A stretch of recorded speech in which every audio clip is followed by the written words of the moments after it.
You have prayed, and your prayer shall be answered with help and release, if you are willing to obey me and put in hand the remedy your distress requires. I speak as a stranger, except by hearsay. I know not what has passed, and the story that has been told. And without this I will make little headway in my search. Therefore, it is to you, citizens, Thebans, I make this proclamation. If any one of you know whose hand it was that killed Laius, son of Labdacus, let him declare it fully now to me.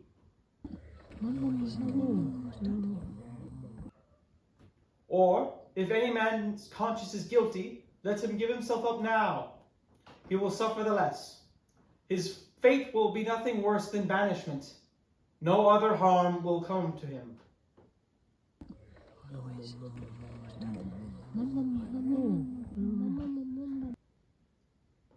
Or if some alien is known to be the assassin, declare it. The informer shall have his reward of me, as well as his thanks from all of you. But if you do not speak, and any man is found screening himself or another, in fear I do proclaim my sentence upon his head.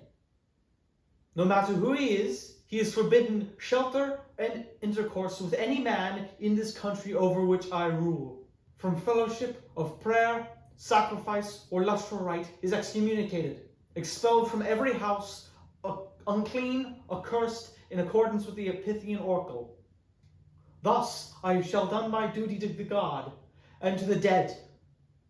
And my one solemn prayer is that the murderer and his accomplices, if there may be, shall wear the brand of shame for their shameful act until their life's end.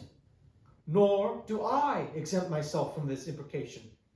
If, with my knowledge, from house or hearth of mine receive the guilty man, all the curses I've laid upon others shall be laid upon my head. It is for you to faithfully see this carried out. As to your duty to me, to the God, and to our plague-tormented country. Indeed, I am surprised no purification was already made. Even without express command from heaven, the death of a man so worthy and as to be your king should have been probed to the utmost. But be that as it may, now that I hold the place he once held, his bed, his wife, his children, if God so willed it, could have been another bond of blood between us. And upon him, alas, this disaster has fallen. I mean to fight for him now, as I would fight for my own father. No way untried to bring to light the killer of Laius, son of Labdacus, son of Polydaris, son of Cadmus, son of Agnor. The gods curse all that disobey this charge. May their earth forever be barren of harvests, their women be childless, and this present calamity and worse follow them until their life's end. And for the rest, you sons of Cadmus who are on my side, may justice and the gods be with you. Under your curse, O king, I make bold to answer. I am not him, nor could I point him out. The question came from Phoebus, and he, if anyone, could surely tell us who the offender is. No doubt. But to compel a god to speak against his will is not within mortal power.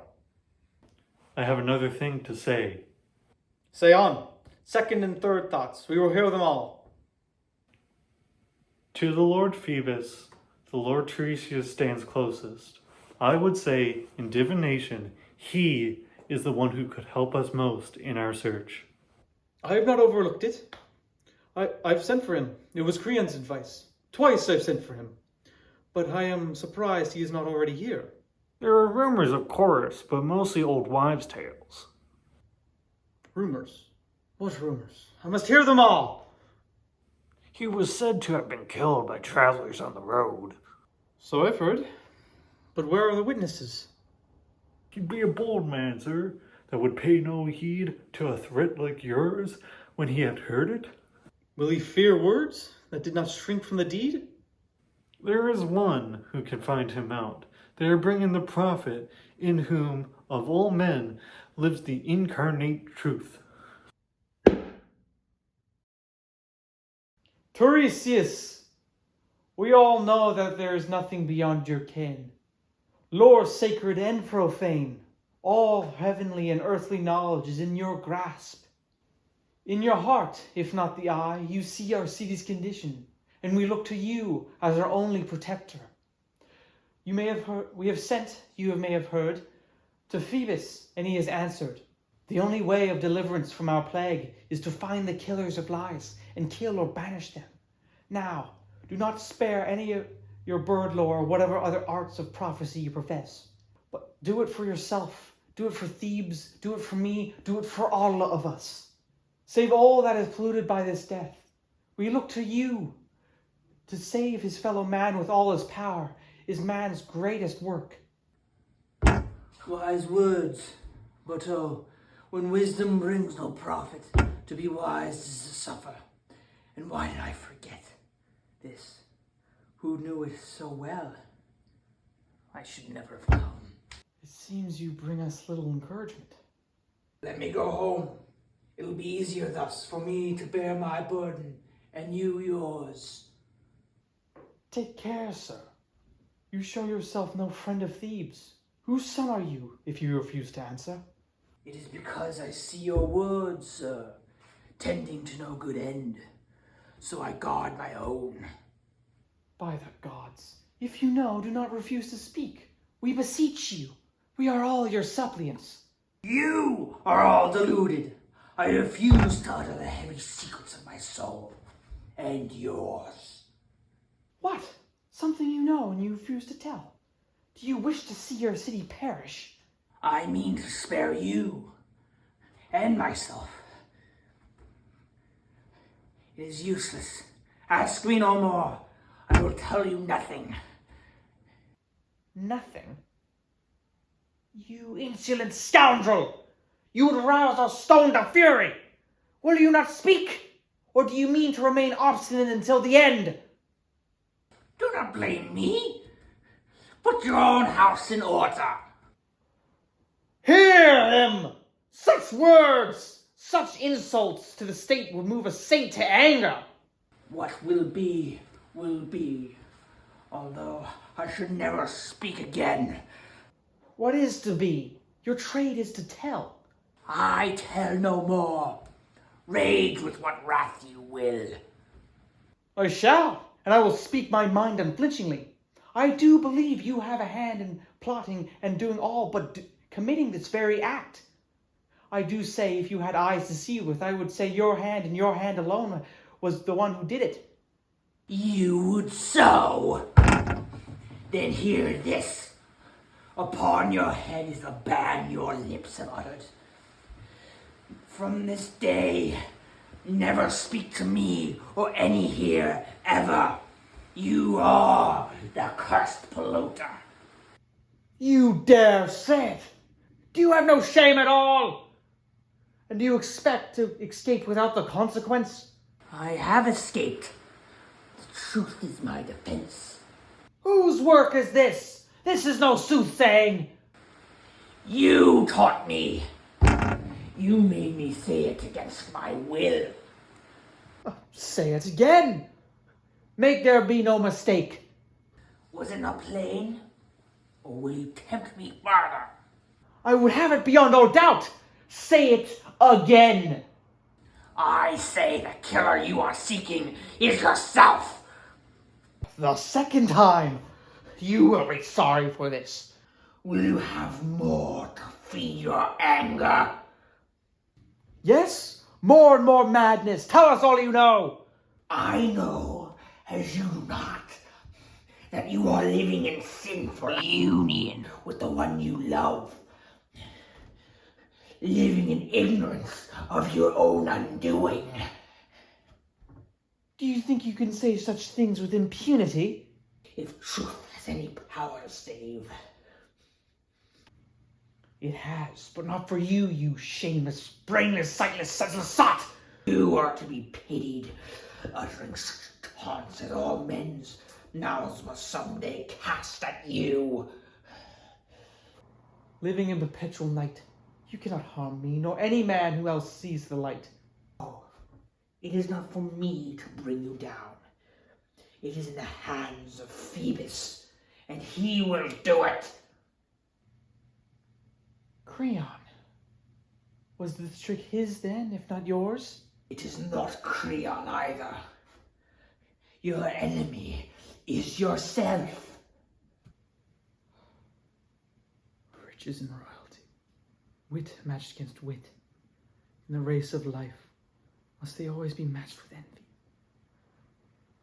Must Creon, so long my friend, my most trusted friend, stalk me by stealth and study to dispossess me of my power the city has given me, freely given, not of my asking? Setting this schemer upon me, this peddler of fraudulent magical tricks, with eyes wide open for profit but blind of prophecy. What was your vaunted words of seercraft ever worth? Where were you when the dog-faced witch was here? Did you have any words of deliverance for our people then? There was a riddle too deep for common wits. A seer could have answered it, but answer came there none from you. Bird-lore and godcraft were all silent, until I came. I, ignorant Oedipus, came and shut the riddler's mouth. I, alone with mother wit, not some bird-lore. And this is the man whom you wish to dispossess? Wish to stand closest to Creon's throne? You shall repent, you and your partner, of your zeal of scapegoat hunting. Were you not as old as you appear to be, sharp punishment would soon convince you of your wickedness. Sir, to our thinking, both of you have spoken in the heat of anger. Surely this is not well, when all of our thought should be how to discharge the god's command. King though you are, one right to answer makes us equal, and I claim it. It is not you, but Loxias whom I serve. Nor am I bound to Creon's patronage. You are pleased to mock my blindness. Have you eyes and do not see your own damnation? Eyes and cannot see what company you keep? Whose son are you? Tell you have sinned and do not know it. Against your own on earth and in the grave. A swift and two-edged sword, your mother's and your father's curse, shall sweep you out of this land. Those now clear-seeing eyes shall then be darkened, and no place be deaf, no corner of Cithron echoless to your loud crying, when you learn the truth of what sweet marriage song that hailed you home. To the fair searing haven of your hopes, with more misery than you can guess, to show you what you are and who they are that call you father. Rail as you will on Creon and at my speaking, you shall be trodden down with fouler scorn than ever fell on man. Shall I bear more of this? Go, get out of my sight. Go back to where you came from. I will. It was your wish brought me here, not mine. Had I known what madness I would listen to, I would have spared myself the trouble. Mad I may seem, but your parents may not think me so. What? My parents? But who then gave me birth? This day brings you your birth and your death. Man, must you still wrap your words in riddles? Oh, sorry. Were you not famed for your skill at solving riddles? You taunt me with the gift that is my greatness? Your great misfortune and your ruin. No matter. I have saved this land from ruin. I am content. I will go.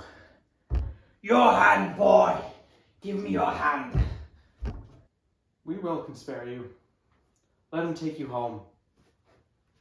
when I have said my all, thus to your face, fearful of nothing you can do to me, the man of whom you have ordered hue and cry, the killer of Laius, stands here, passing for an alien, a sojourner here among us, but as presently shall appear a Theban born to his cost.